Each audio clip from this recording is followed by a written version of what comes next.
गंध ले संगी आजादी के गीत सुनाए। गांव गांव के मड़ई में तिरंगा आज लहराए। नवा बिहान के सूरज आके मोर देश ला जगाए। मोर दादा के मेहनत है, मोर माई के प्यार, मोर पुरखा के बलिदान ले मजबूत हमर संसार। हमने एकता के डोर में बंध के देश ला आगू बढ़ाबो। बस्तर के माटी के मान रख के भारत के शान बढ़ाबो। सेवा जोहार, सेवा जोहार, मोर माटी ला सेवा जोहार। तिरंगा लहराए, गगन मुस्काए, आजादी के पावन त्योहार। जल हमर, जंगल हमर, जमीन हमर पहचान। बस्तर माटी के कोरा में बसते भारत के प्राण। जल्ला बचाबो, जंगल ला रखबो, धरती माई के मान।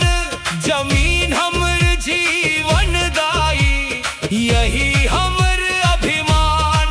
पेड़ पौधा हमर धन हावे, नदिया हमर सहारा।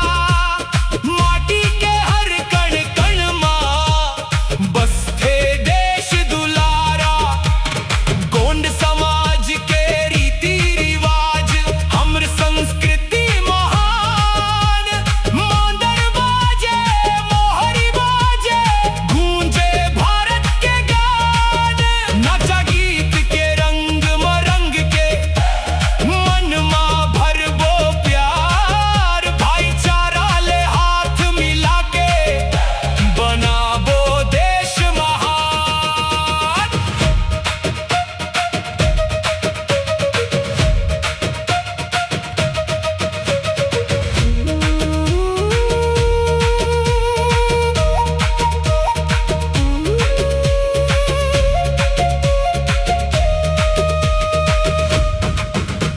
किसान के हाथ में ताकत है, जवान के दिल में आग। मजदूर के पसीना बोले, भारत हमर सुहाग। बेटी पढ़ी, बेटा पढ़ी, हर घर होए उजियार। बस्तर ले दिल्ली तक गूंजे भारत माता के जयकार। सेवा जोहार, सेवा जोहार, मोर माटी ला सेवा जोहार। तिरंगा लहराए, गगन मुस्काए, आजादी के पावन त्योहार। जल हमर, जंगल हमर, जमीन हमर पहचान। बस्तर माटी के कोरा में बसते भारत के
जश